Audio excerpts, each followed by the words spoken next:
muted. Yeah. Okay. Excellent. And then I go to meeting manager. This is the right one. Yeah. Video. Regular open. Add. Add. Yeah. And then save. Yeah. We're ready to go. Then I go into the Zoom. Oh, that's weird. This. Yeah. Okay. I usually mute them.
Hello, Larry.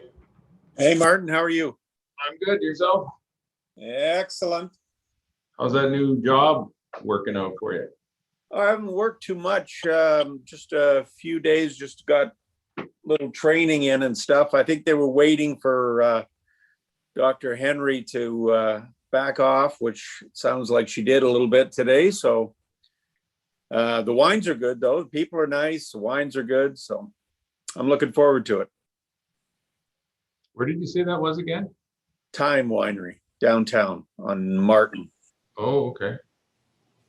They have it's the first urban winery. It was Harry McWater's idea. So they make the wine right there, right downtown on Martin Street, and they have a tasting room and restaurant.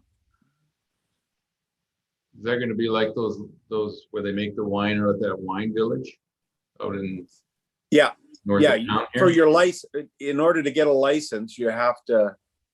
In order to get a tasting license, you have to make the wine on site. That's why there's no secondary tasting rooms anywhere, is because you have to taste the wine where it's made. Oh, okay.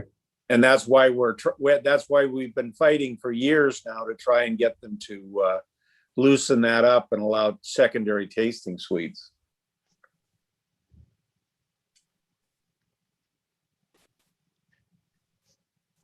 Yes.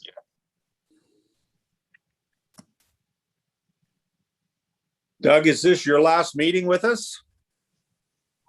No, I don't think so. I'll be here for the next one. I'm not sure about that second one in June, though. Okay.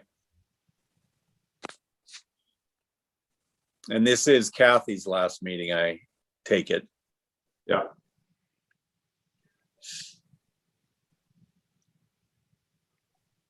He has a speech at the end. No, I do not. Come on, Kath. Give us some words of wisdom. I'll continue to lay low. Lay low. Participants list. All right, no fun.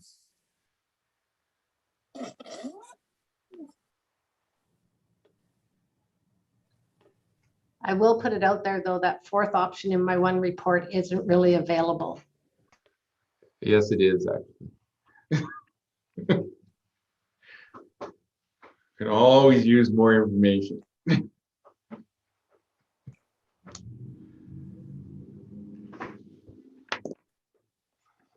everybody here.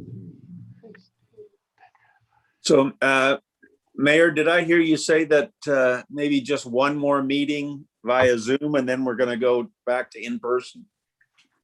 Well, I think so. If what they laid out there sounds like June 15th could be a big day. They're allowing 50. I'd have to look at where that stuff was again, but It depends on if we have everything set up in the council chambers as well with regards to the cameras and mics. Right. We're still waiting on some equipment. You got And it 6 looks days like- left. Come on. It looks like it all depends on vaccination rates too, doesn't it? If I read it properly. So that's like the earliest possible date if we reach certain percentages. Yeah. Earliest start date of June is June 15th and then it's maximum of 50 people for outdoor social gatherings, seated indoor organized gatherings. So that would be in time for our next meeting. If we get the thumbs up. Righty ho.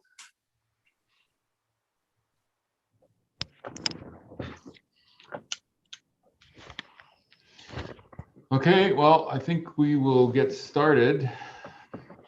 I'll call this regular meeting of council, Town of Oliver, May 25th, 2021. Call this meeting to order. Are there any late items to add to the agenda? No, there are not, Your Worship. Thank you. Get a motion to adopt the agenda as circulated. So moved. Moved, second. Can I get a seconder? Second. Thank you. Call the question. Is anyone opposed to the motion? Motion is carried. Where are we at here? Going to rise and report. I'd like to rise and report that Mr. Ed Chow has been appointed as the Chief Administrative Officer for the town of Oliver effective July 5th, 2021. Diane Vakovich has been appointed as acting CAO from June 1st until July 4th, 2021. Moving on to the consent agenda. Are there any items that anyone would like separated out of the consent agenda?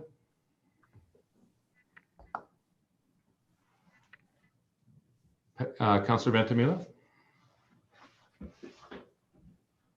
You're on mute. Thanks. I'm not sure. I don't have anything to be separated out. Sorry, my timing was just poor. Just the screen that we see on our iPads, is everybody's off focus like mine? I'm not able to see the meeting as we go through. Mine's fine. I'm That looks fine. good.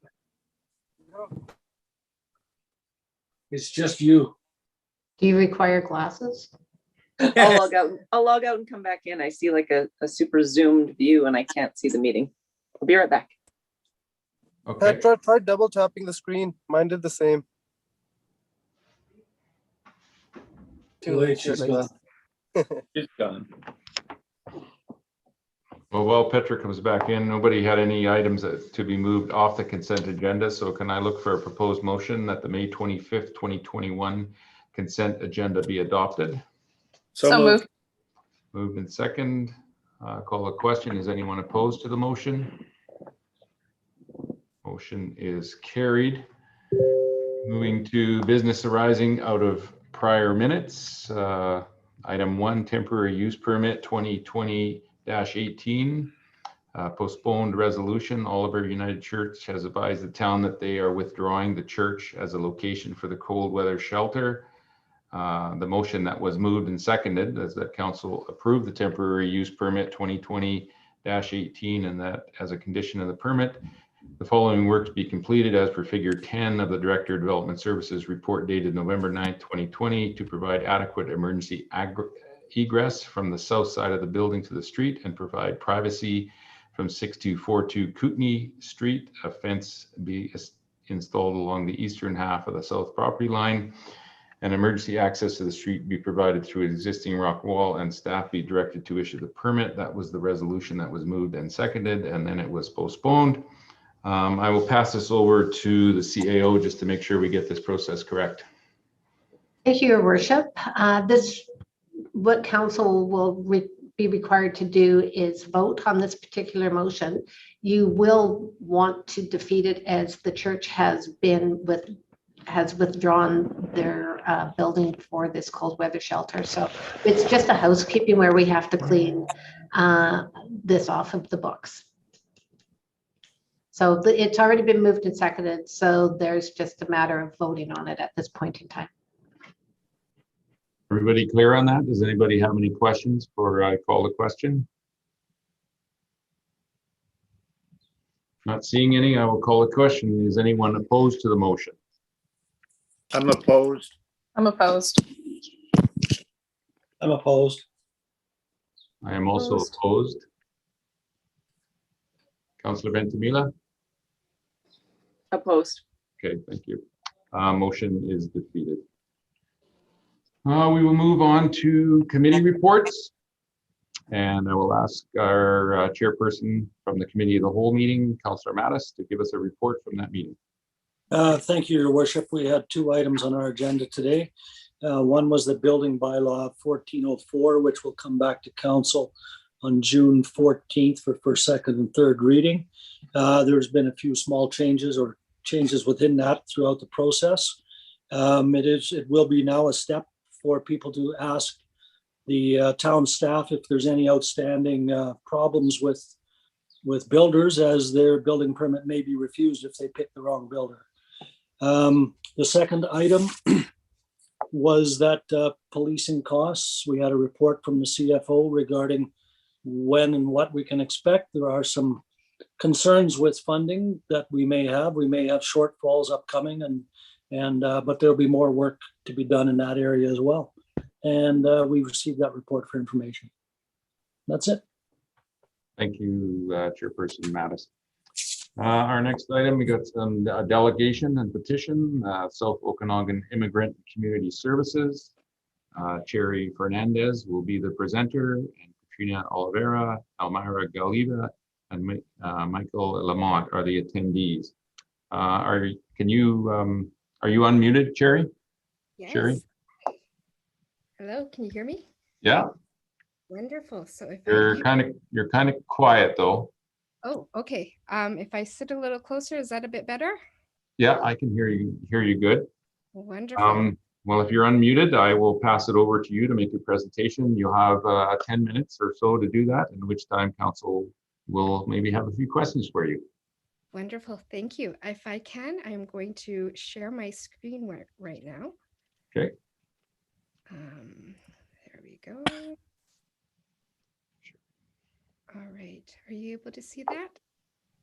Yeah, I think so. Oh, okay. Thank you. So thank you, Mayor Johansson and Council. Thank you for giving us this opportunity to come and speak with you here today. I'd like to first start off by acknowledging and appreciating that we are joining you here today on the ancestral, traditional, and unceded territory of the Syilx people of the Okanagan Nation. My name is Cherry Fernandez. I am the Executive Director of the South Okanagan Immigrant and Community Services, or SOICS for short. I am joined here today by Elmira, Michael, and Katerina. We are an immigrant serving organization providing settlement services to the South Okanagan Similkameen. On the screen here, you can see these are our core services. We support permanent residents, naturalized Canadians, temporary foreign workers, and post-secondary international students. On April 4th, 2020, the immigrant serving sector was deemed an essential service industry. And so for SOICS, that meant that we had to quickly transition, as many people had to at that time, to remain responsive and accessible. For us, that meant we provided orientation and training on new technologies and online platforms. We hosted one-on-one homework club to support home-based learning.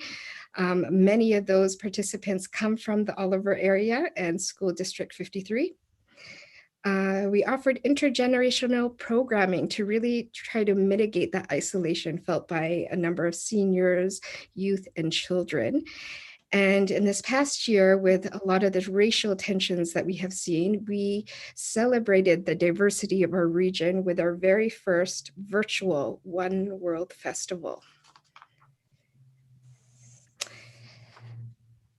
So as Canada's population was slowing down due to a lot of the border closures, we really had to learn a new way to interact and connect with newcomers in our region and increase our accessibility. This here provides a bit of a snapshot of who we had served, and it really increased in this past year because there was so much uncertainty throughout the country. At this time, we really want to highlight two different programs. And if I can invite Elmira, if you can take it from here. Yes. Hi, everyone. I don't know if you can hear me or see me. I hope so. I'm the coordinator of the Local Immigration Partnership. Next slide, please. So Local Immigration Partnership is a partnership table that brings together local governments, school boards, businesses, and community organizations to develop and implement a strategy for successful immigrant integration through collaboration. We do a number of projects, including research, tools development, capacity development activities, and much more. But today, because of the time limitation, I will just quickly tell you about one of our newest project, which is called Workplace Equity and Inclusion. So the goal of the project is to contribute to creating a more inclusive and diverse welcoming space workplaces. We have about 5 employers participating in the pilot project, and we have a number of tools to support them making a more welcoming and diverse workplace. And we use a broader definition of diversity. So we're not just talking about the immigrants, we also talk about the Indigenous community, people that have disabilities, LGBTQ2S plus community, seniors and women. Next, please. And we're hoping that as a result of our project, through increased diversity and inclusion, will improve business outcomes for employers through talent attraction, employee commitment, and productivity. And we'll also have improved labor outcomes for the whole region. Thank you so much. Hi, everyone. So changing gears slightly, I'd like to familiarize you with the One World Youth Crew. So we are a youth navigated program that is facilitated by SOICS with the focus to create inclusive and welcoming communities in the South Okanagan. Just on this next slide here. So youth do really have the liberty to choose their own projects and decide what to implement or showcase. Generally, every 6 months, the group aims to complete a project that will benefit the community in some way. So how does it benefit the community? Aside youth gaining valuable volunteer hours, the chance to enhance your resume, gaining skills, participating in workshops, there's also the opportunity to contribute and be active members in our communities and the greater region. So activities such as art-based and media projects, along with multicultural learning, One World Youth adds to our communities by being more inclusive. So an example of this initiative is a project that rooted from noticing an increase in graffiti and vandalism, primarily related to race. So the youth crew began to explore ways to reduce vandalism and property damage, and this idea was named Project Vandal. So over the course of a few months, the youth crew explored ways to get involved in the removal of unwanted vandalism, but this led to actually an idea of the online reporting tool, which then led to a virtual collaboration over COVID-19 of meeting online of an explainer video through animated features that got turned into a script. So we know that each community has a strategy in place around graffiti, but we'd like to know as a youth crew how we can support and or add to your efforts. For example, when we receive the data from the reporting tool, is there a way to share this to show perhaps that the majority of the graffiti is race-based, gender, age-related? So either through the collection of data or the reporting tool itself, we'd like to know what we can further do to support our community.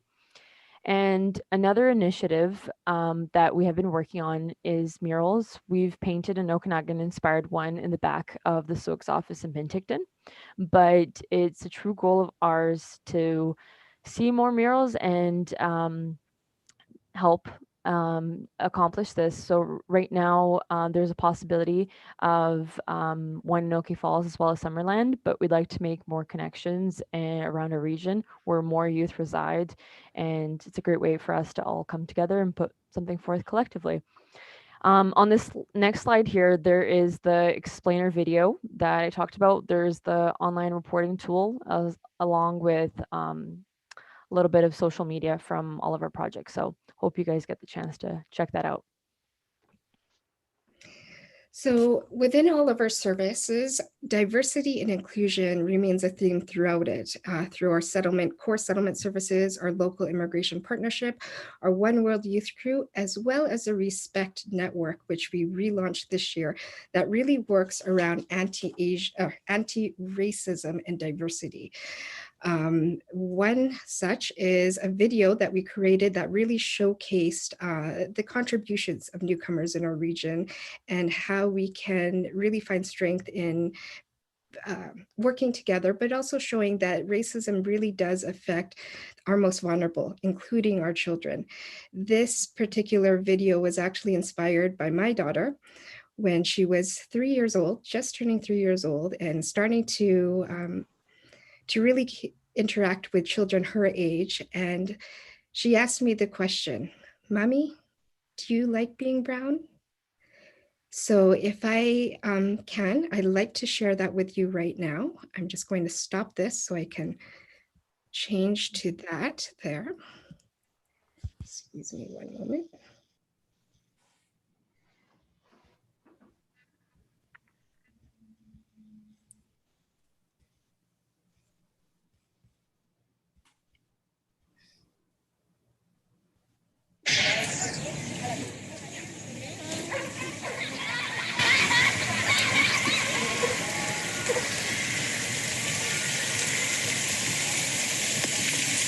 Mommy, you like being brown?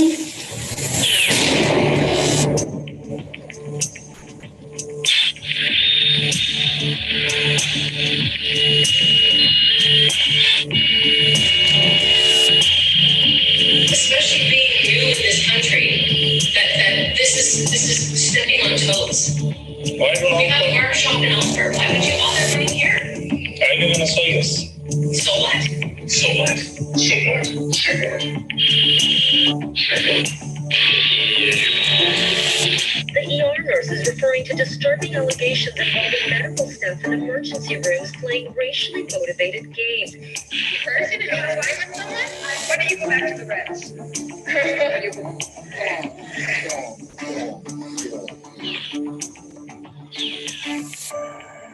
Mommy, you like being brown? Baby, what do you see? I see you, Mommy. What do you see? My accent, my culture, my appearance, my name. This is not my whole story. I am your neighbor. I build your home and workplaces. I make sure your spaces are clean and safe. I grow your food. I bring your food to you. I am an employer. I am business owner. I create jobs. I help you manage your future. I celebrate art.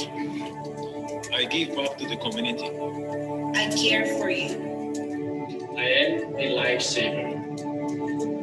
I am on the front line for you. I provide guidance.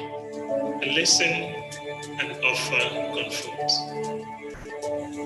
I am a teacher. I empower the next generation. I create innovation. Peaceful possibilities.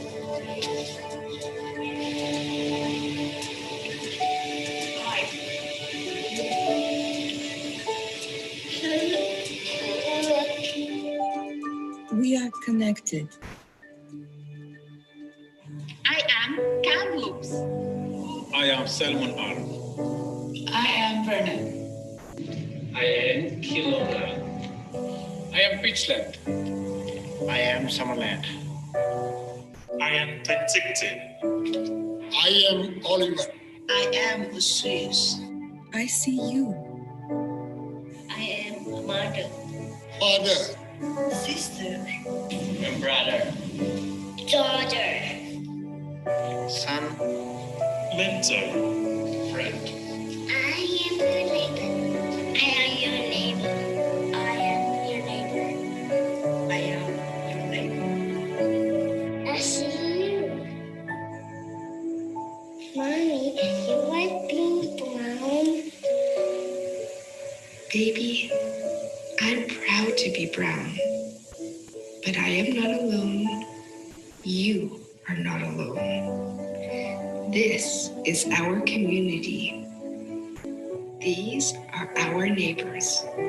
Neighbors that will not be silent, but take a stand and make us stronger together.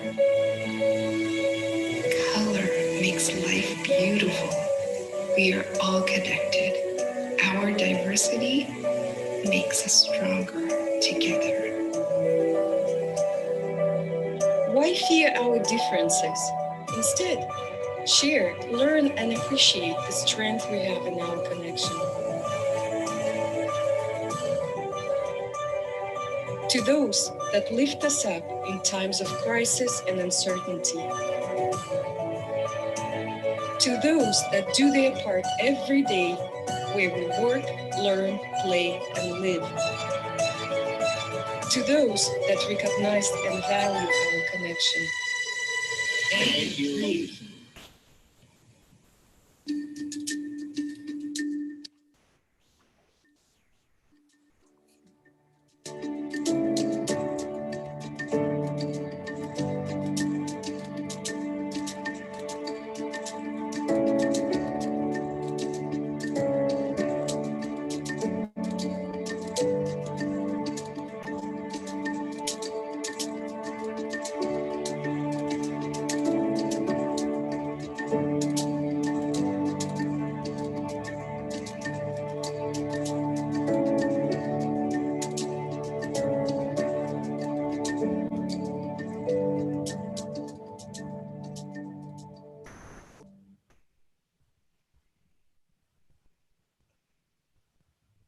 This video actually was motivated by the South Okanagan Chamber of Commerce.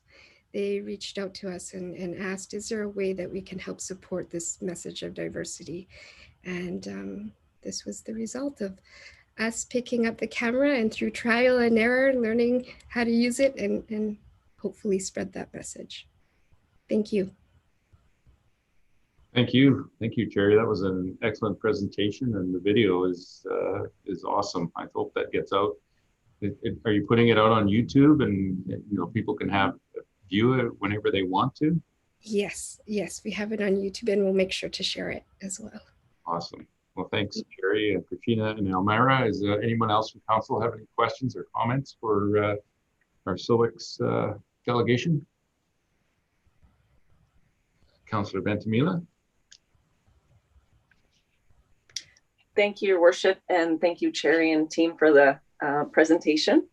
I just have to catch my breath. That I've seen that video a couple of times. I saw it when you launched it, and I think it's great. I don't know if that's the second one you've done or if you've done more than that, but every one that you've done is amazing and equally powerful. And so congratulations to everybody who comes up with those ideas, and thank you for sharing them with us. I have one question about the One World Youth crew. Where do you find your crew members, and how long are they a part of the crew? Is it sort of ever rotating or set sessions? Just interested about that. So they actually, this is one of our different programs in that our youth are not just immigrant youth, but they're Canadian-born youth, Indigenous youth, all youth, and they come throughout the South Okanagan, Similkameen, and they currently meet online. But when we can meet again, we go throughout the South Okanagan for different meetings, for different projects that we have. And originally it was intended that we'd have them in 6-month cohorts. However, we found that many of our youth requested that they continue on learning that they do have a voice and that there are places where they can make an impact. So many of our youth continue on, and some that were in our very first cohort are still with us today, a year and a half later. And do youth reach out to you if they're interested, or do you find them in the schools? Yes, so we advertise as much as we can, usually through the schools and through other organizations, to let them know that we are here. We make connections with other youth groups as well, so that, again, collectively, they can make more of an impact and learn from each other. Thank you. And we're always looking for more. So if you have any recommendations, we're always open. Councillor Grace.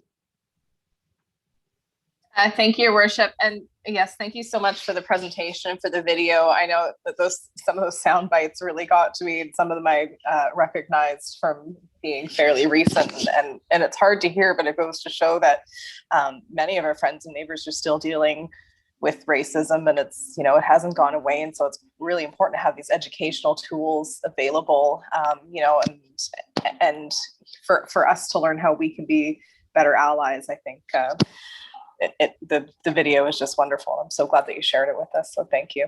Thank you so much. I don't see any other hands up, Cherry. So again, I'll thank you and Katrina and Elmira for your presentation and for sharing that video with us. You guys are doing a great job, and keep up the good work. Thank you. Thank you. Okay.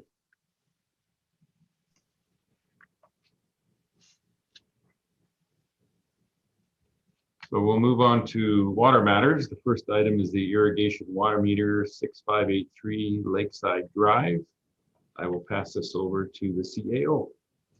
Thank you, Your Worship. This report is before Council to seek direction regarding the irrigation water meter request from Arbor Lane Townhouse Complex. In March of 2021, the town was called out to Arbor Lane Strata due to a frozen irrigation meter. The meter was changed out and an invoice was forwarded to Arbor Lane Strata in the amount of $2,030.22 as per Water Regulation Bylaw 1351. Mr. Hagan, the strata president, attended the town office as they were disputing having to pay for the replacement of the meter. The Finance Department and Public Works Department advised Mr. Hagan of the requirements of owners as outlined in Water Regulation Bylaw 1351. And as the meter had frozen, the cost to repair or replace the water meter was to be paid by the owner. Mr. Hagan then met with the CAO to have the invoice reversed, as the strata felt it was the town's responsibility as the meter is on town property. Ms. Cowan advised she needed to get better understanding of the issue, and she would contact Mr. Hagan once she had spoken with both Public Works and the Finance Department. In doing the background research on this service, it was advised that approximately 10 years ago, the town dropped off a key to turn irrigation services off and on to all residential properties that had separate services to allow them to control their valves for blowing out their system at their convenience. This was done so the in-town properties would not have to phone the town to close or open their valves. The water operators had also tapped a drain to previous meters for this property as they didn't come with drains. The water operator provided instructions on how to drain the meter to ensure that it would not freeze to the landscape company that did all the irrigation for Arbor Lane, and there had been no issues with the meter freezing up until 2017. In 2017, the meter was replaced. However, it's unclear why it was replaced, and the strata was not invoiced for that change out that we could find anywhere. In 2019, the meter was again replaced due to freezing as it was not drained. The water line between the curb stop at the meter and to their shut-off valve and blow-off area could still have standing water in it due to the fact that if it isn't dealt with, I guess, having standing water in it if it isn't dealt with. It should be noted that all replacement meters had been tapped out. Due to a number of staffing changes within the Finance Department, there was an oversight with respect to billing for the 2019 replacement meter. Also, Mr. Hagan indicated the strata was unaware of the need to drain the meter, and the landscaping company that looked after the property had not changed. The new meter installed in this year is a Mach 10 design. It's one piece, uses inferred technology, which means there's no moving parts, and there's no way to drill and tap a drain into it. The water operator did advise that prior meters did have a drain, and it was being forgotten to drain the meter when they shut the system down for the season. The recommendation provided by the water operator and utility technician going forward was to ensure that the new meter didn't freeze, that the meter should be removed and drained so that no water was left in the drain. The 1.5-inch meter has several bolts to remove, and it isn't as easy as a 1-inch meter. Given the above information, it was determined to offer a reduced bill by 50%, and going forward, request the town to remove the meter in the fall and replace it in the spring at a cost of $100 per visit. Mr. Hagan felt that was a good solution and took it to the strata, who voted and agreed to that offer. The strata has now come back to council requesting that the bill be canceled and the town take on the responsibility and cost for removing and replacing the meter annually. I did attach their email with that request in it.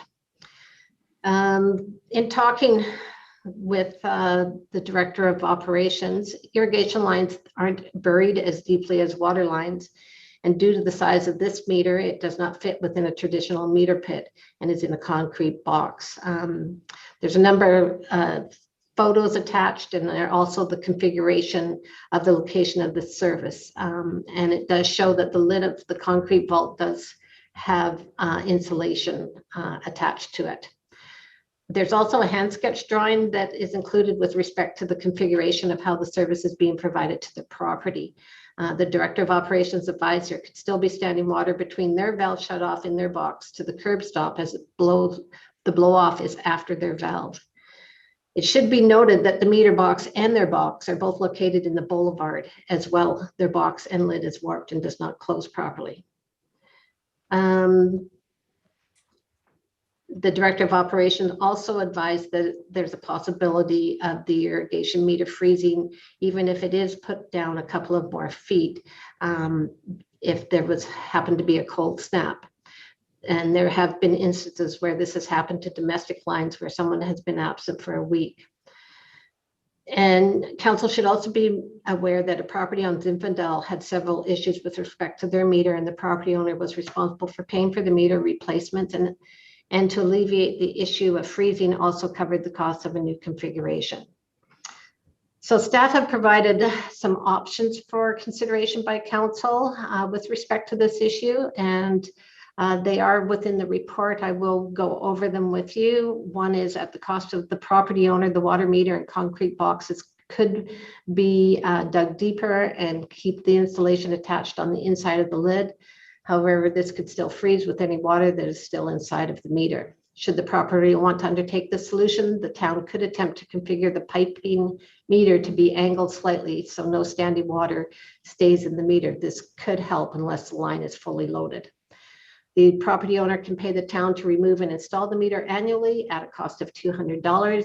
It would then be the town's responsibility should the town forget to remove it or something else goes wrong with it.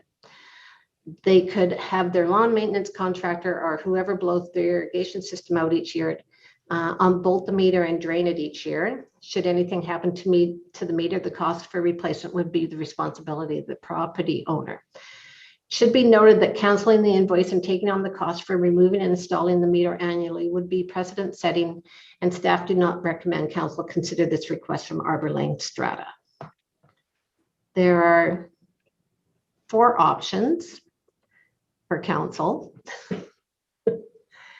Council can determine to not reduce the original invoice for the replacement of the meter and provide the options identified in the report by staff to Arbor Lane Strata for resolving the issue of the meter freezing again, which would be at the Strata's cost. Council can determine that the reduced invoice of $1,015.11 for the replacement of the meter is to be paid by Arbor Lane Strata and provide the options identified in the report by staff. Again, those would be at the cost of the Strata.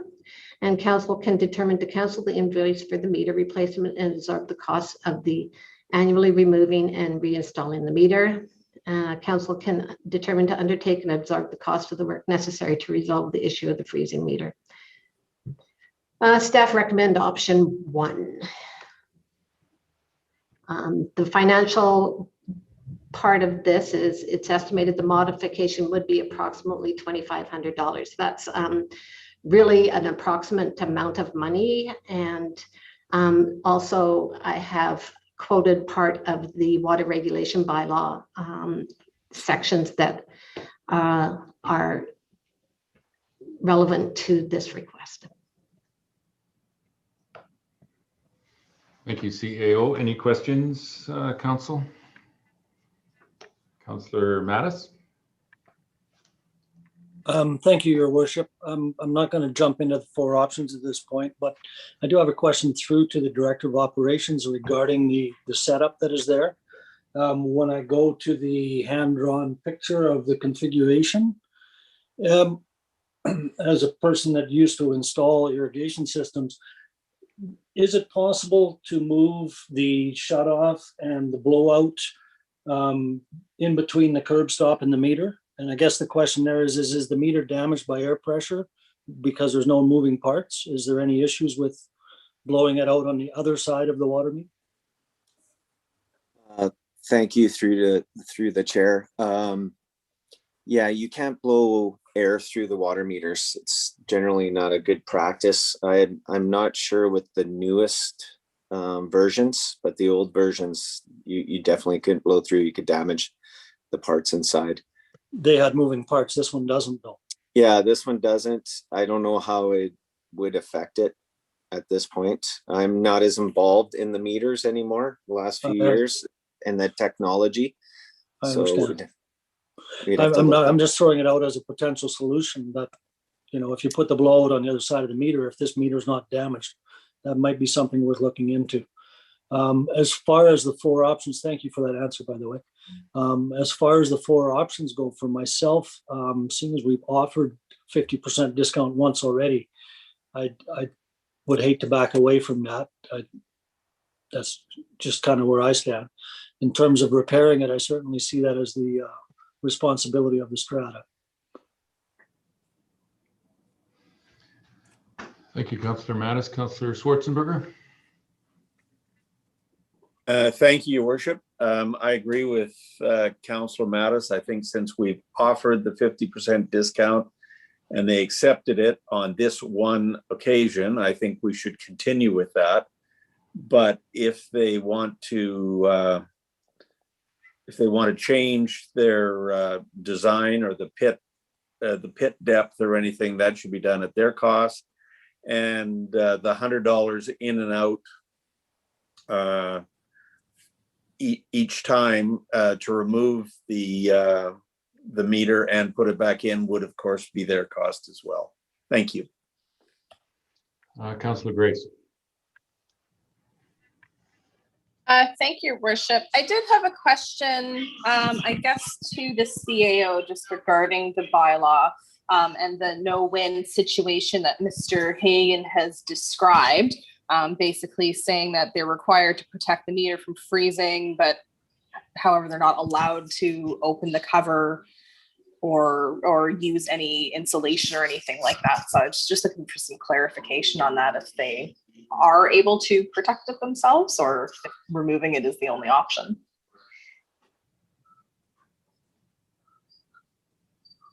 What he indicates through the chair to Councillor Grice, what he indicates in there is that they're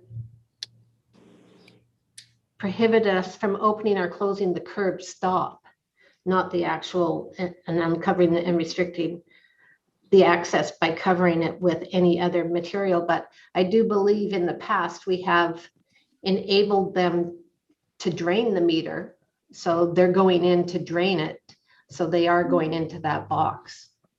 I might want to refer this to the Director of Operations with regards to insulation being put in there or any additional insulation being put in there, because I'm not that familiar with how these things all work.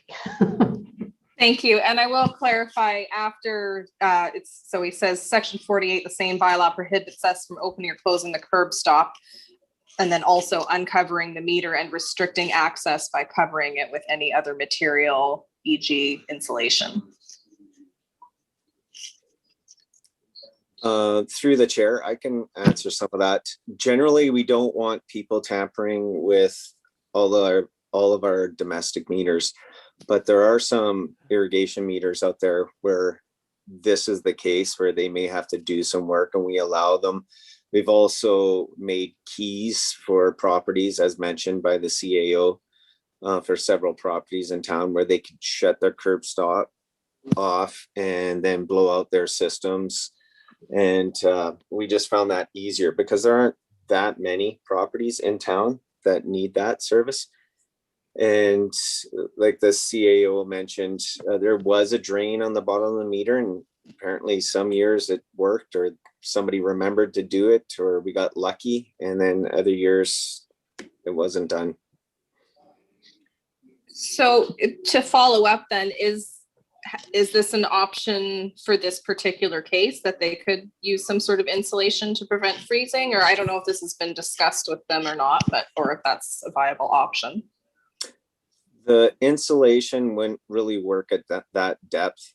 If there's standing water between the curb stop and they're shut off, which flows through the meter, there could be water in the meter, and the belly of the meter could still cause damage. The best way to prevent that damage is to unbolt 4 bolts and pull it out and drain it. It's really that simple, but somebody has to do it. Thank you. Councillor Bentamila.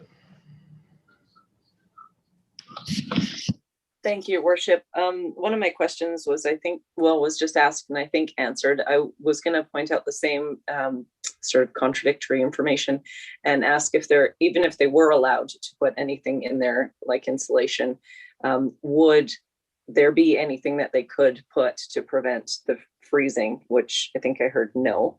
So that answers that one. The other question that I had is there actually a depth that this could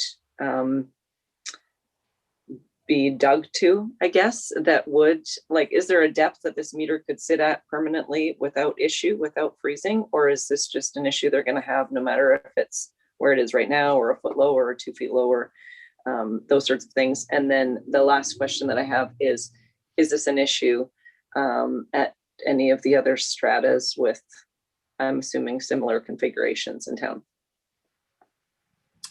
Through the chair, putting it 2 feet deeper isn't really going to resolve that. We've had meter pits, the regular meter pits that we have that are insulated, that are 4 feet or 5 feet buried, and they've frozen. When you have standing water and it's not being used, there's a larger chance or a bigger chance of it freezing during a cold snap. This meter just sits there the whole winter, and if there's water in it, it'll freeze, whether it's 2 feet or 4 feet. It depends on the weather.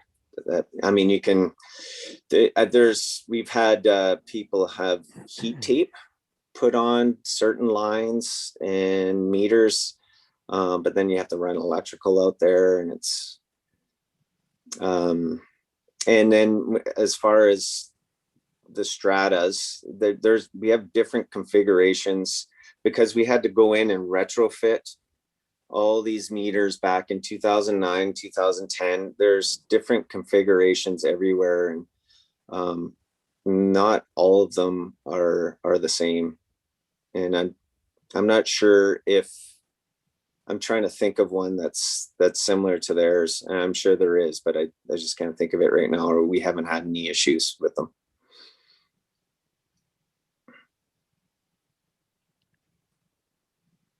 Councillor Michelle? Just want to agree with most of what's been said as far as, but I got a question through to the CAO, and in your part of the report, I don't see where he was offered a 50% from your perspective reduction. And yet in his letter, he's stating that you told him that. So I just want some clarification on that. Yes, I did indicate that. Is it in here? Where is it? Where did I read that? Oh, here we go. Okay. Yeah. Okay, since we've offered it, I mean, you speak for the town, then I think we should stick behind that. I agree with the rest of council. I think that if there were ever was a reason to not install irrigation meters, and we've had this discussion in the past, this would be it. Can you imagine the nightmare we would have in the rural area if we put irrigation meters in everybody's farms? This would be like, I'm opposed to it because it was in 19 whatever dollars, it was going to cost $5 million. I mean, just the cost alone, that's the main reason I'm opposed to it. But this is a prime example of as to the nightmare that we would be creating for the town. So anyway, I agree with the rest of council, and I think we should, whatever that option was, which was the option 2, is what I would, I'd like to move that.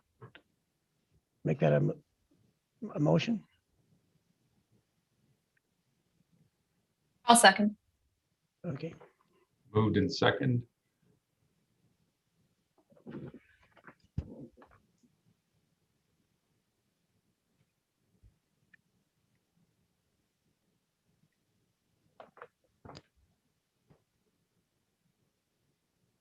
Did you have your hand up for a follow-up, Councillor Ventimiglia? I did. I mean, I agree with the proposed motion that's on the floor. I just had one more question for clarification before we get to the vote, I suppose, if that's all right. Just for my understanding, and I think I'm getting there. So we're in this position because they had a meter that they were either forgetting to drain or got lucky some years, which damaged things. And because we had to replace that meter, we're now in a position where that's no longer possible. And the only remedy is to remove and replace every year. Through the chair to Councillor Ventimiglia,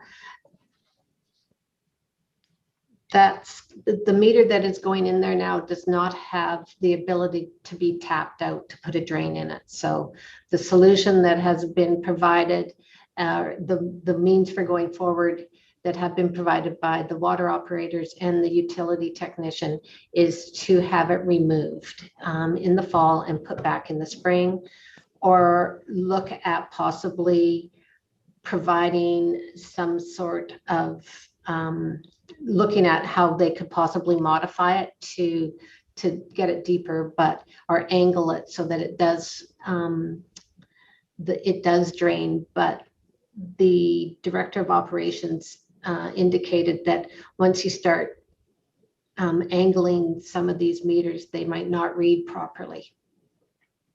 So the best solution is to remove it in the fall and put it back in the spring.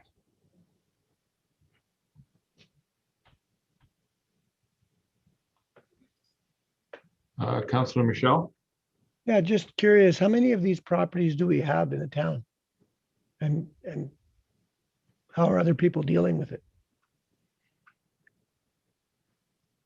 In through the chair, in my report, it does talk to a property on Zinfandel that had the same type of issue with their meter, and it froze, and they were responsible for replacing it a number of times, and then they did actually pay for modifications so that it would no longer freeze. I'm not sure if that was a 1.5-inch meter or a 1-inch meter, but it was, this one's a different size than the usual meters that I'm aware of.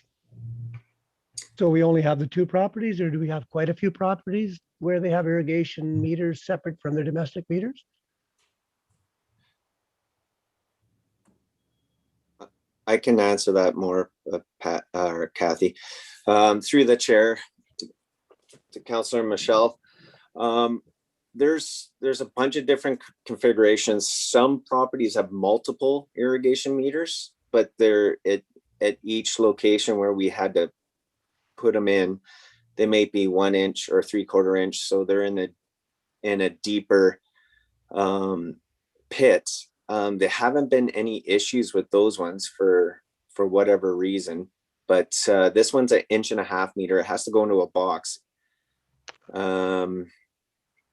Yeah, and we don't have many properties. Some of the bigger stratas have 1 large meter. Some have multiple meters. It just really depended on the configuration and the services going to the property and trying to capture all the water on the property. It's just, to my knowledge, there's only 2 properties we've had problems with this, with the irrigation meters. The one on Zinfandel and now this one. Okay, that answers the question.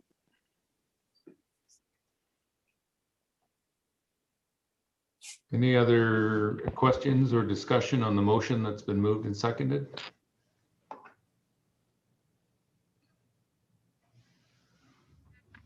Not seeing any or hearing any, then I'll call the question. Is anyone opposed to the motion? Motion is carried. We'll go to item 2. Water utility leak adjustment policy is before us for adoption. I'll pass this over to our CAO. Thank you, Your Worship. This report is in front of council to request them to adopt the water leak adjustment policy. At the April 12th Committee of the Whole meeting, council requested that the current water leak adjustment policy be amended to reflect leak letters and meter readings be completed on a quarterly basis. The attached policy has updated section 3.4 to include at the end notification will be on a quarterly basis by the town, either by electronic or mail notification. The options in front of council are: you may adopt the water leak adjustment policy, you may amend the water leak adjustment policy further, or you may retain the existing water utility leak adjustment policy. And the recommendation is that council adopt the water utility leak adjustment policy as presented in the Chief Administrative Officer's report at the May 25th, 2021 regular council meeting. Thank you, CAO. Any questions for the CAO? I'll move the proposed motion. Thank you, Councillor Schwarzenberger. Can I get seconder? I'll second. Thank you, Councillor Grace. Any further discussion or questions? Not hearing any, I will call the question. Is anyone opposed to the motion? Motion is carried. Moving to item 3, the water regulation amendment bylaw 1351.09 for adoption. CAO. Thank you, Your Worship. This was provided the first 3 readings at the May 10th meeting, I do believe. And it's dealing with amending some sections under owner's responsibility. I think that's with respect to black flow preventers.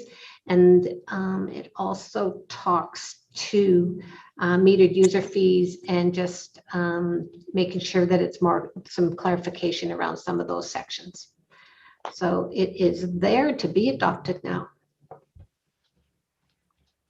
Thank you, CAO. Can I get a mover that the council adopt water regulation amendment bylaw 1351.09? So moved.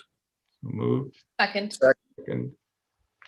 Any questions or discussion before I call the vote? Not seeing any, I will call the question. Is anyone opposed to the motion? Motion is carried. Anything to report, Water Councillor Sadhu? Thank you, Your Worship. Just this afternoon's meeting and tonight's meeting. Thank you. And Water Councillor Michelle, anything to report this evening? Just this evening's meeting, Your Worship. I was in Kelowna till 6 o'clock. So. And I'll have to leave the meeting. I've got some other phone calls I've got to make. So we'll see you guys later. Okay. Have a good evening, Water Councillor Michelle. Yep. Moving to development permit variance permits. First item, development variance permit 6654 Bellevue Drive. I will pass this over to the Director of Development Services. Excuse me. Thank you, Worship. I'll share my screen here. Oh, looks like I'm disabled participant. If we're able to change that, Diane, please. Rochelle, thank you.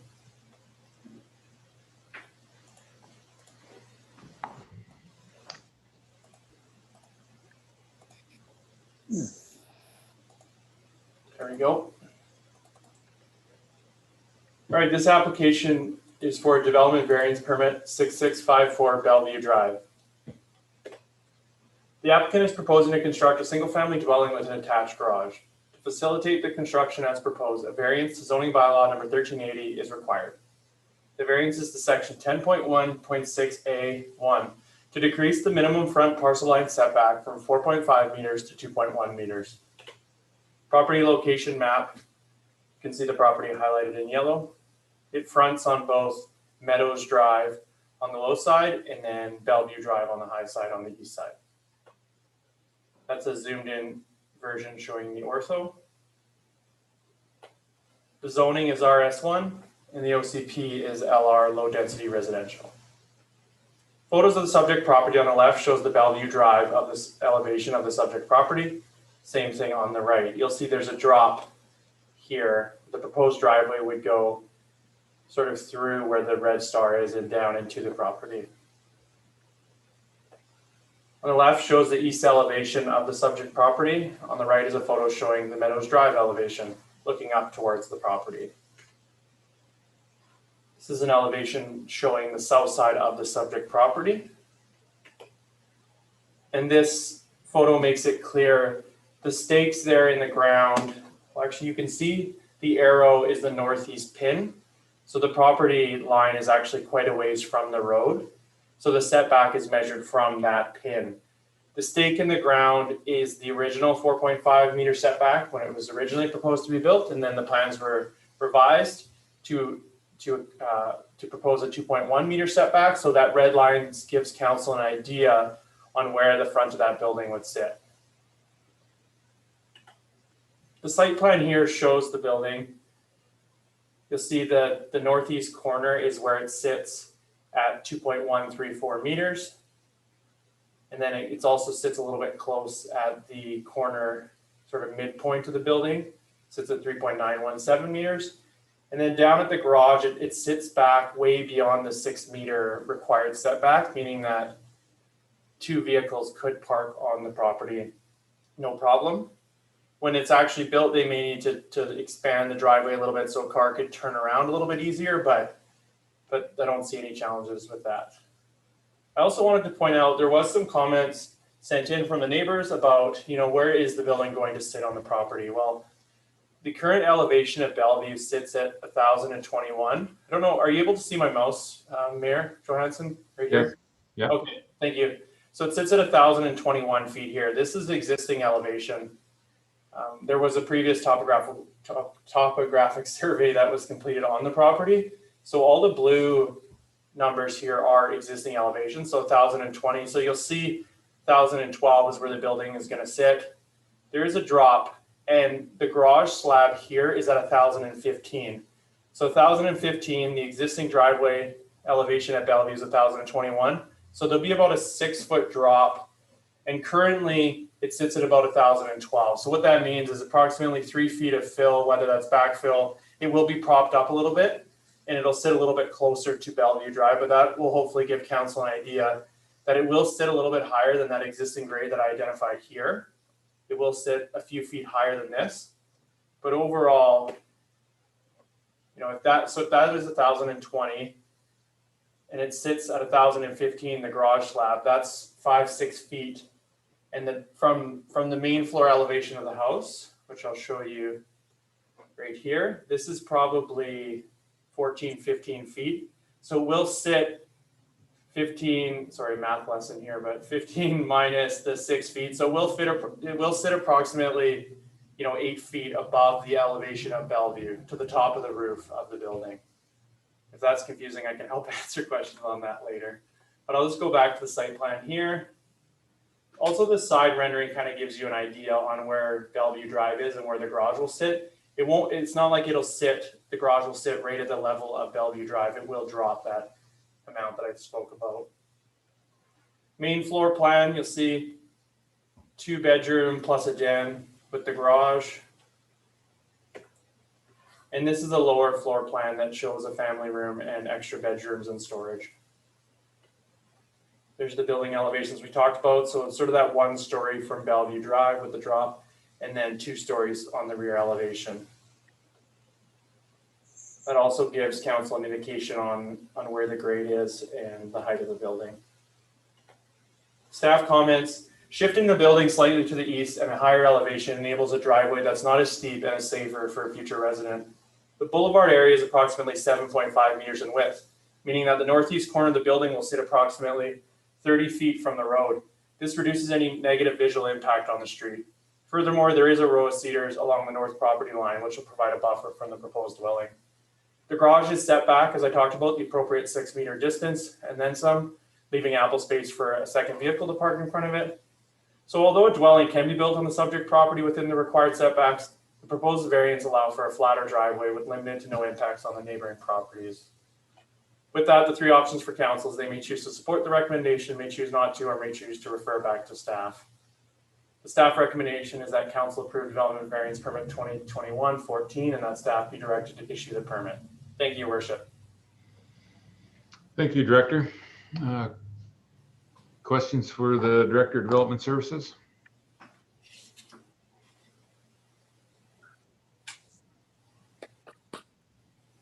Councillor Mattis? Thank you, Your Worship. The question would be that if we did not grant this variance and the house had to move back the 2 or 3 feet that we're talking about, what change in elevation would that do to the residents? How much of a drop would it cause? How much longer would the driveway be? 2 or 3 meters, not feet.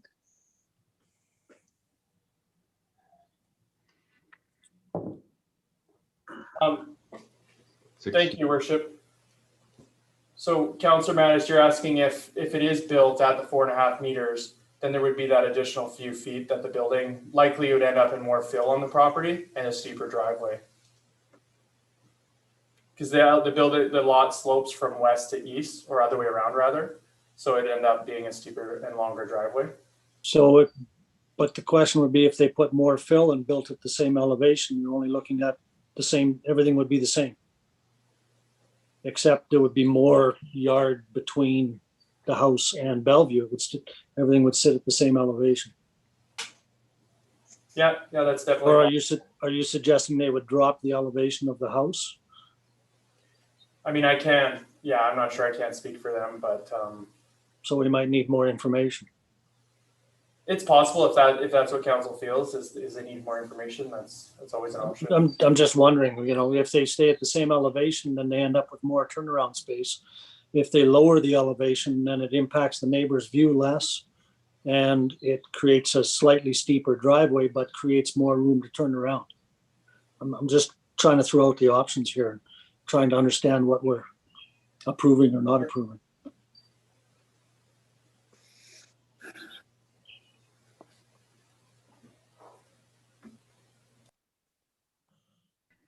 Any other questions, council?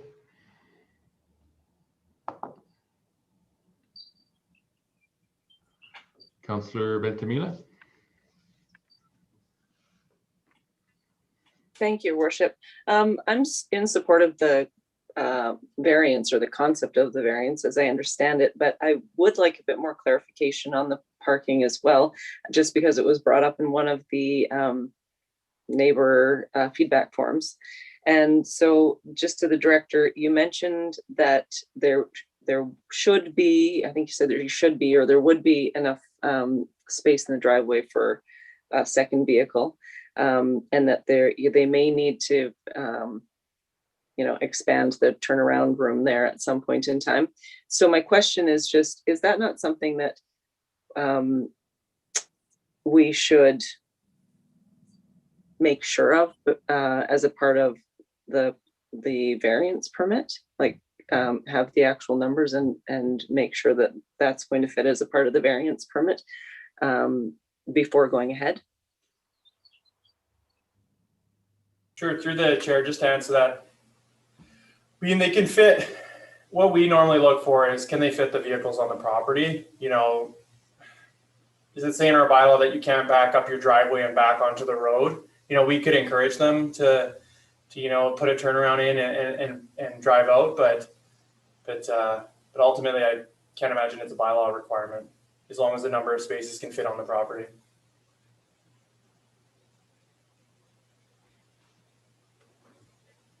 Councillor Schwarzenberger. Thank you, Worship. Through to the Director of Development Services. So the setback, the boulevard is 7.5 meters, and there's another 2 meters. So that's like 9 meters, which is 30 feet off the street. Is that, as opposed to 36, if there was no variance, is that in line with the setback for the other houses on that side of the street, or would that be a change? Thank you. Thank you. Through the chair, I'll look at the photos here to kind of give you an idea.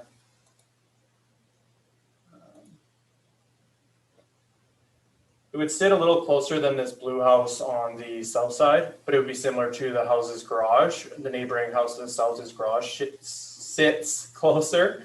On the north side, the hedges are in the way. I'd have to bring up an ortho view, so I can't quite give you that. But it is a fair distance, as you described, beyond 30 feet from the actual road. So I can't imagine that there's an issue with the aesthetics of the street in terms of buildings being set back from it.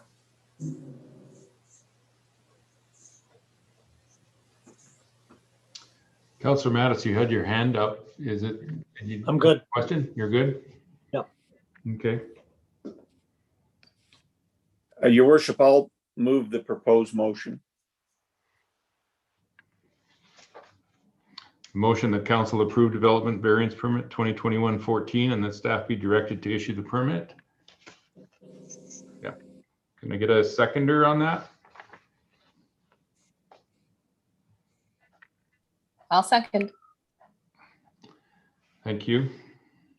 Any further discussion or questions? Where's my participants?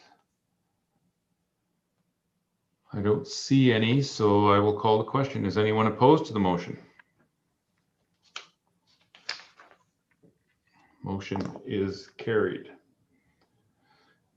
Moving to bylaws.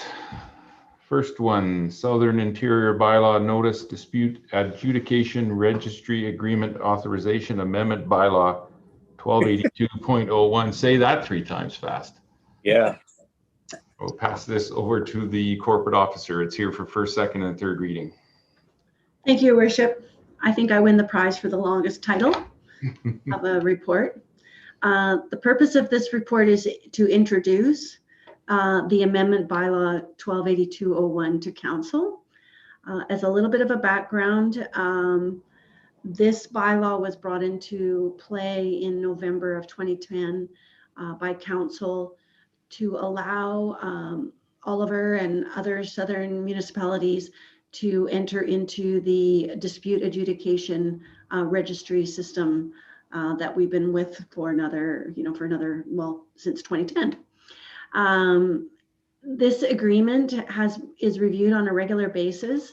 It's adjusted just to add new members. Other municipalities do come in as they now move to the dispute adjudication process. Schedule A attached to the bylaw expired in 2015. Since then, we've had a couple of renewals, and the most recent one agreement was signed that expires December 31st, 2024. The terms and conditions of that agreement have not changed, except I said with the adding of new municipalities that have joined the dispute adjudication process in the South Okanagan. The delegation bylaw has enabled the town's signing authorities to execute these renewal agreements without bringing to council for consideration. We're preparing to bring a bylaw amendment forward to council, and we've determined that this bylaw has not had Schedule A updated 2 or 3 times since the renewal of these agreements.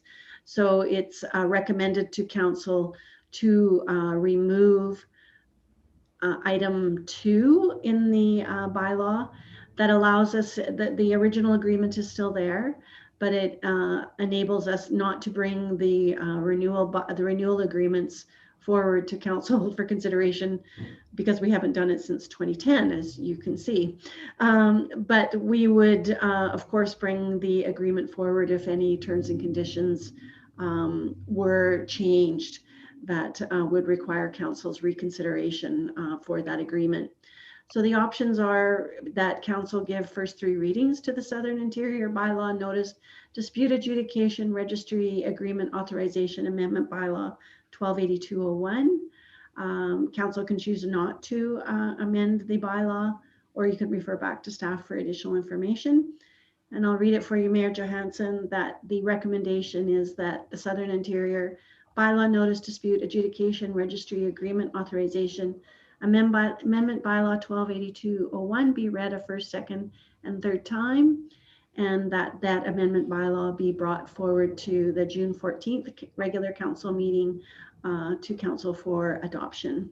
And I could take any questions if anybody has any.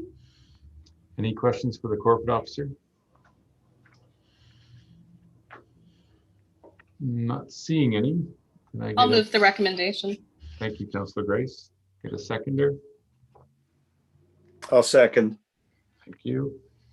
Any further discussion or questions? Not hearing any, I'll call the question. Is anyone opposed to the motion? Motion is carried. Moving to item 2 is the traffic amendment bylaw 650.02 for adoption. Motion is that council adopt the traffic amendment bylaw 650.02. Can I get a mover of that motion? So moved. Moved. Second. Second. Any discussion or questions on the motion? Not hearing any, I'll call the question. Is anyone opposed to the motion? Motion is carried. Moving to business. The first item is the 2021 capital budget review. I will pass this over to our Director of Operations. Thank you, Your Worship. our CFO and myself had got together and discussed from the previous meeting where we could find up to $130,000 in our general capital budget to pay for the cost overruns on the bridge maintenance for this year. Doug put the report together. So Doug, did you want to talk about anything in particular, or should we, is he on? Yeah, no, I'm here. Thank you through the chair. Sean and myself got together and we've identified 4 projects that have not started yet. The 4 projects are the Kootenai Street, Okanagan Street and School design. They were all slated to start the design work in 2021, as well as the asset management plan, the grant application that was forwarded to the province. It was oversubscribed, so therefore we weren't eligible in 2021. Those total savings, if those projects are removed from the capital budget and moved into the 2022 capital budget, will be $118,000, leaving approximately $12,000, which could be funded out of the road capital reserve. Thank you, Your Worship. Thank you. CFO, any questions for the Director of Operations or the Chief Financial Officer?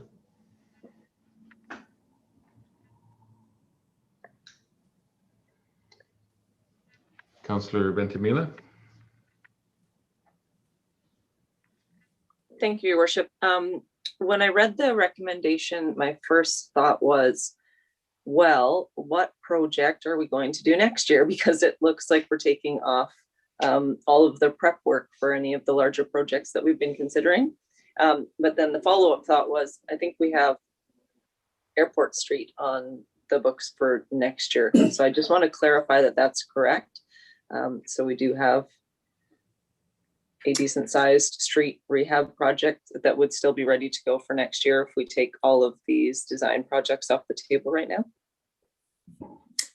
Through the chair to Councillor Ventimiglia. Yes, that's correct. We were hoping to do the Packing House Lane and Airport Street because that project's underway right now, and it'd be a good time to finish the street around that complex for next year.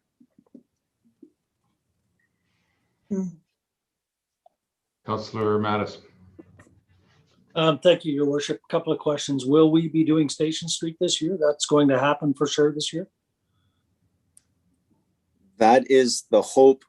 They're tweaking the designs. We gave them a bit of feedback. We've gone back and forth in order to make the geometry work in the street and getting some parking spaces and everything else. So I'll touch base with True, but when I talked to Steve last, he said that it still could be done this year. Okay.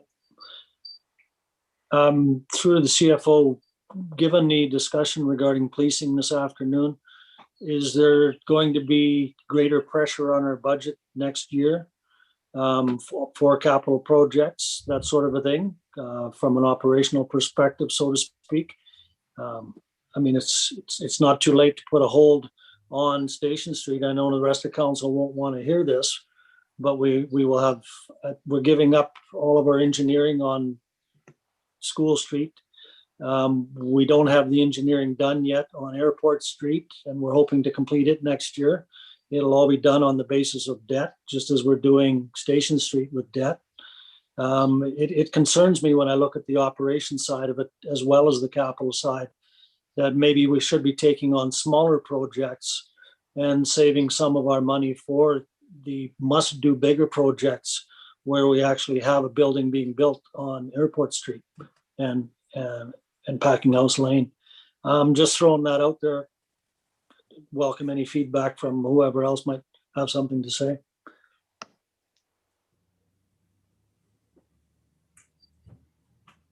I'd like to move the proposed motion.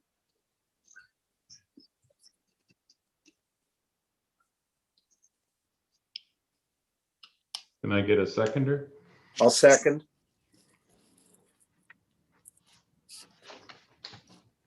Any other comments, council?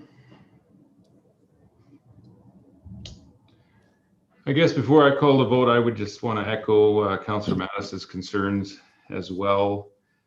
I think we're stretching ourselves pretty thin here, and I guess a question to the Director of Operations is, what are the contracts coming in for roadworks and stuff like that? Do you think, would you be surprised that Station Street would come in over budget?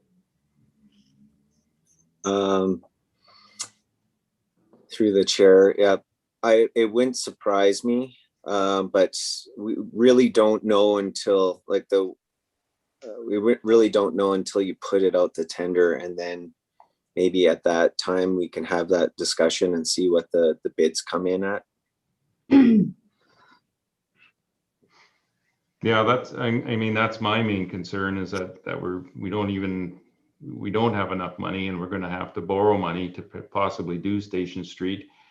And then we have the Airport Street Packing House Lane project that we have to do next year to support that development that's going on there. So, and then with the RCMP funding, it definitely is a red flag for me. I sure hope it comes in under budget, because if it comes in over budget at all, I think that we're going to really have to make some tough decisions how much we're willing to continue to borrow to do projects that aren't necessarily necessary in the town of Oliver.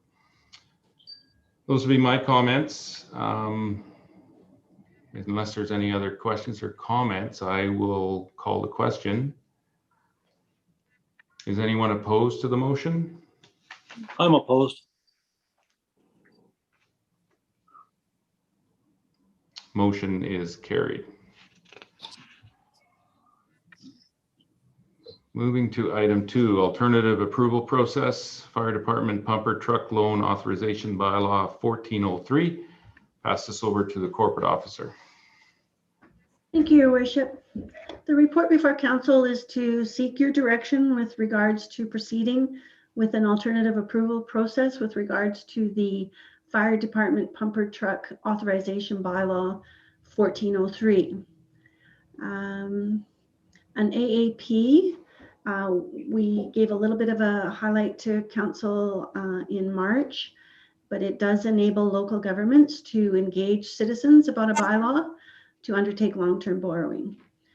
It enables eligible electors, residents and non-residents, to voice their opposition after the second notice has been published in the paper through an elector response form to the corporate officer. 10% of the eligible electors, if they submit elector response forms, my number I think is 470, the local government cannot proceed with the matter in the proposed bylaw without first holding assent voting, which in this case would have to be done within 80 days after the deadline established for the AAP. As a bit of a background, the fire truck loan authorization bylaw received 3 readings in March 22nd. The bylaw and supporting documentation was forwarded to the Inspector of Municipalities for statutory approval, which I attached to my report, and we received that on May 11th, 2021. The bylaw is now before council to go through the process seeking approval of the electors by way of an AAP. The community charter states that for each AAP, a council must establish the deadline for receiving elector responses, establish the elector response form, and make a fair determination for the total number of electors to which the approval process applies. So I've outlined each section that you must do. For the deadline for receiving elector responses, they would be 30 days following the day on which the second notice is published in the paper. So with meeting advertising deadlines in the first couple of weeks in June, 30 days after that would be July 12th.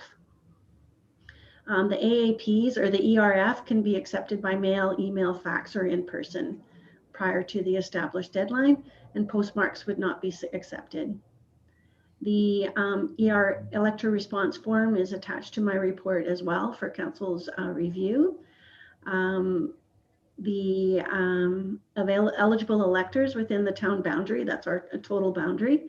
If 10%, 470 of the estimated number of electors sign and submit an ERF opposing the bylaw. As I said, that council cannot adopt the bylaw, and we would have to go to assent voting, which would be a referendum. Council also needs to make a fair determination on the total number of electors to which the approval process applies. It's estimated that the total number of eligible electors in the town of Oliver, estimating the 2020 Statistic Canada numbers, I went on their website and then reduced the number of electors who would be under 18 who would not be eligible to vote. And it's been determined that there would be 4,730 eligible electors in our communication or in our boundary. So 10% would be the 470. Communication would be through the Times Chronicle, and it'll be available at Town Hall, and it is available, will be available on our website. We've got the page prepped and ready to go to open up once all these forms have been approved by council. So the options before council is that council may choose to support the recommendation to proceed with the alternative approval process. You may choose not to proceed with an alternative approval process and proceed with a referendum, or you may defer to staff for additional information.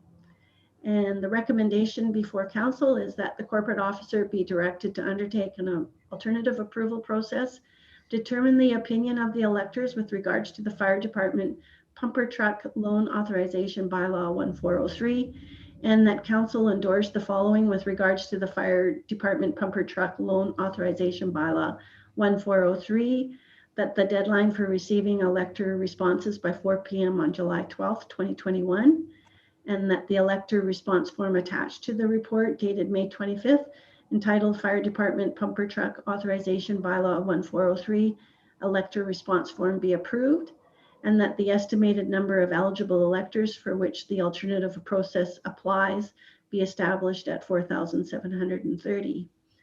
And I can take any questions if you have any. Thank you. Any questions for the corporate officer?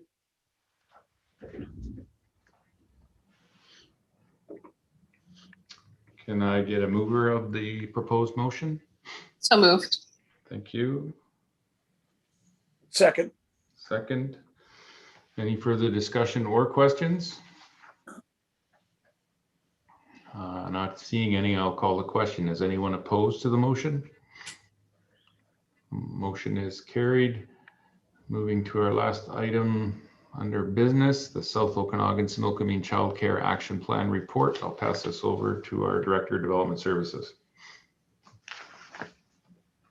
Thank you, Your Worship. The purpose of this report is to present the South Okanagan-Similkameen Child Care Action Plan report, which was a regional approach to child care planning involving several municipalities in the area. At the November 12, 2019 Committee of the Whole meeting, Council passed a resolution to support the regional district grant application to the UBCM Community Care Child Planning Fund. The application was a partnership between CareMeus, the RDOS, Summerland, Oliver, and Princeton. The multi-jurisdictional steering committee reviewed 8 proposals for the project and awarded the project to Spark BC. The project involved conducting a needs assessment, developing community profiles, conducting research on successful practices, defining quality childcare, and reviewing local policies. After engaging with the communities, the steering committee agreed upon targets and a final report was produced. The regional findings showed that there is a significant shortage of childcare spaces. The costs of childcare are too expensive, and there's a shortage of experienced early childhood educators. Regional and consistent targets for new childcare spaces were set, which included 33 spaces per 100 children for under 3-year-olds, 50 spaces per 100 children for 3 to 5-year-olds, and 33 spaces per 100 children for school-aged children. And this was a regional approach, so they set a goal that is obtainable by the whole area. So, for example, the study revealed that Oliver is doing far better than the neighboring municipalities and regional districts in terms of the number of childcare spaces available per children. The only target shortfall is in the under 3-year-olds, in which 10 new spaces are required by 2031. That being said, the study did reveal that the existing daycares in Oliver are full with several wait lists and that more spaces are needed beyond the target set by this study. So that's the key, is that there is more work that needs to be done. Going forward, the province has announced a commitment to universally public funded $10 a day daycare. as well as the integration into the Ministry of Education by 2023. Local and regional governments do not have the mandate or resources to fully address the unmet needs for childcare on their own. But by working together, the region's communities can support each other in joint ventures to build capacity in the region. A copy of the Child Care Action Plan, the entire report, will be put onto our website and back with background information. A PowerPoint summary specific to Oliver has been attached to this report. So with that, the recommendation is that Council receive the South Okanagan Child Care Action Report for information only. Thank you. Thank you, Director. Any questions for the Director or comments on the action report?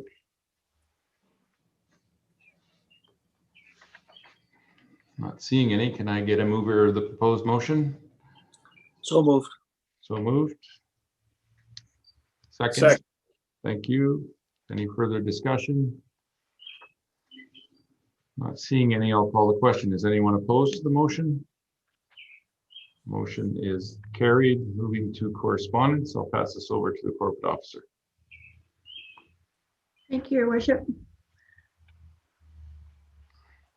Sorry, getting my report up. The May 25th Council report for correspondence has 3 items for action. The first being, it's a little bit of a follow-up from Ms. Peters from her human trafficking, sexual exploitation and child sex trafficking in BC presentation to Council. She was asked to submit some sample letters of support to the town with the request to send letters of support to both the provincial and federal ministries, or Council may choose to defer to staff for additional information. So the motion is that Council direct staff to draft letters of support to both the federal and provincial ministries with regards to the human trafficking and sexual exploitation. I'll move the proposed motion. To Councillor Grace. Can I get a seconder? Second. Second. Any further discussion or comments on the motion? Not seeing any. I'll call the question. Is anyone opposed to the motion? Motion is carried. Thank you, Your Worship. The second item is before Council from UBCM, outlining the auxiliary RCMP program, a survey that local governments can participate in. They're seeking to understand the community perspectives and preferences related to auxiliary policing. The survey is attached to the correspondence report in that piece of correspondence. The resolution is that Council may wish to complete the survey independently to meet the May 30th, 2021 deadline, or Council just may wish to receive and file.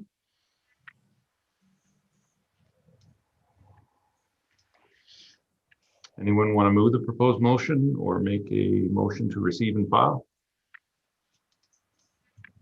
I'll move the proposed motion, please. Thank you. Councillor Mattis. I was just going to move the motion. Can I get you So I'll second. Perfect. Any questions, comments? Call the question. Is anyone opposed to the motion? Motion is carried. Thank you. And the third piece of correspondence was brought forward at the request of Councillor Grace. It was correspondence dated May 14th from the Ministry of Public Safety and Solicitor General regarding submission of a nomination to the 2021 Community Safety and Crime Prevention Awards. There is a proposed motion that Council may wish to nominate one or the other, the Crime Watch, Oliver Crime Watch, or possibly the Community Safety and Crime Prevention South Okanagan Situation Table for the 2021 Community Safety and Crime Prevention Awards. Or you may wish to receive and file. Councillor Grace. Thank you, Your Worship. Through to the corporate officer, are we able to nominate ourselves twice? Can we put in a nomination for both or for all 3 combined? I know you had mentioned because I think you said we've nominated ourselves for Crime Watch a few times without any success. We've nominated Crime Watch and Mr. Johnson 2 or 3 times with no success. And I don't know if we could submit two. I don't think that they would oppose receiving two. Because I guess, I mean, if we could group it all together, it might be a little bit stronger, but I don't know, like, because I think the situation table sort of came from the CSCP, so those could be grouped, but I don't know if we could put the Crime Watch in there with it as, you know, a community effort as a whole. Yeah, I kind of see them as different items. Yeah. I mean, if we could do two, I think that doesn't hurt. Toot our own horn twice. CAO. Thank you, Your Worship. You might want to consider for the South Okanagan situation table, nominating it next year, because currently right now it's just in development. So it hasn't had the opportunity to move it forward at this point in time. I thought of that also, and just maybe that it could, if you did the CSCP, it could just be mentioned that this has, you know, resulted from and will be implemented going forward. So I would, I guess, move that council nominate both the Crime Watch and the CSCP with mention of the South Okanagan situation table for the 2021 Community Safety Crime Prevention Awards.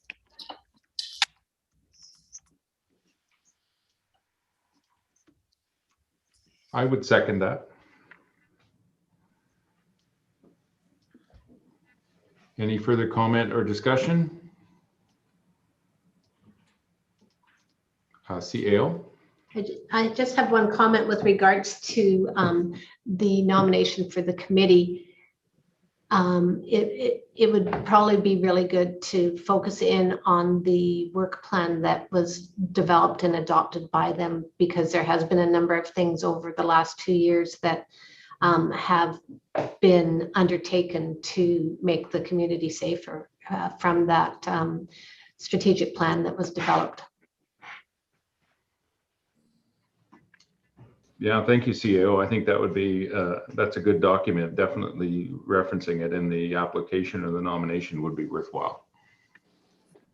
Councillor Grice, did you still have your hand up, or is it just, okay. Sorry. No worries. Not seeing any further hands up or comments. I will call the question. Is anyone opposed to the motion? Motion is carried. Thank you. And to wrap things up, there is a reply sent under existing policies. It was a reply back from Minister Baines and Minister Mark to our correspondence regarding the laid off hotel workers. That's attached for your information. And also for information is a email dated May 14th from Kent Mullenix from the Kwantlen Polytechnic University. He's releasing the final project and report and accompanying research and policy briefs regarding the Okanagan bioregion food system project. They came and presented to council a year or so ago, if I recall, and to the regional district, I believe. And the proposed motion that the items listed in M4 and the weekly mail be received. So moved. Moved. Second. Second. Any discussion? Call the question. Is anyone opposed to the motion? Motion is carried. Moving to council reports. Councillor Ventimiglia. Thank you, Worship. On Wednesday, May the 12th, I attended a Primary Care Network Advisory Committee meeting. And then today, along with Councillor Schwarzenberger, we started the 5-week Resilient Civic Leadership training course. And it started really well. I think it's going to be a great opportunity. So thanks to the rest of council for allowing us to attend. Thanks, Councillor Ventimiglia. Councillor Schwarzenberger. Thank you, Worship. The same meeting that Councillor Ventimiglia referenced earlier today, and today's 2 meetings. Thank you, Councillor Schwarzenberger. Councillor Grace. Thank you, Worship. On Wednesday, May 12th, I attended an Unbox project brainstorming meeting. So this is an anti-racism initiative of the South Okanagan Respect Network, also in collaboration with SOIC. So we saw some of those ladies in their presentation today. So the unbox is the idea, it's a box basically, which contains tools for people better understanding racism and becoming allies. So we're just talking about what's going to go in the box, those sorts of things. That's quite exciting. Monday, May 17th was a 100 by 100 project meeting. So one side project within that I'm spearheading is a storyteller series. So we're looking for OIB and Oliver residents to tell their stories. So we're looking for sort of any types of performance art. You could sing or dance or read poetry or just tell your story, or if being on stage is not your jam, then you could just submit your story because we have some actors on standby as well. So if that's something you're interested in, you could just let us know that you're interested at, you can email submissions@venablestheatre.ca and we'll get back to you and give you more information. Also on the 17th was an Oliver Parks and Rec Society meeting, and then today's meetings. Thank you. Thank you, Councillor Grace. Councillor Mattis. Thank you, Your Worship. On May 19th, the ORL, or Okanagan Regional Library Board meeting, and also on May 19th, the Oliver Heritage Society Annual General Meeting. And I missed all of today's meetings. Thank you, Councillor Mattis.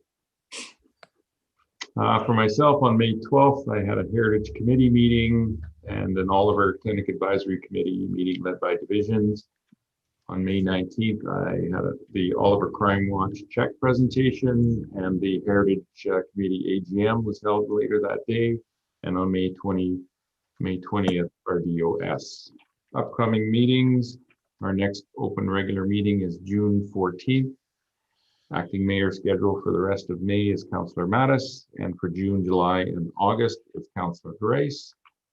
Public question period, I don't believe we have anybody in attendance, so I would think we have nobody to ask a question.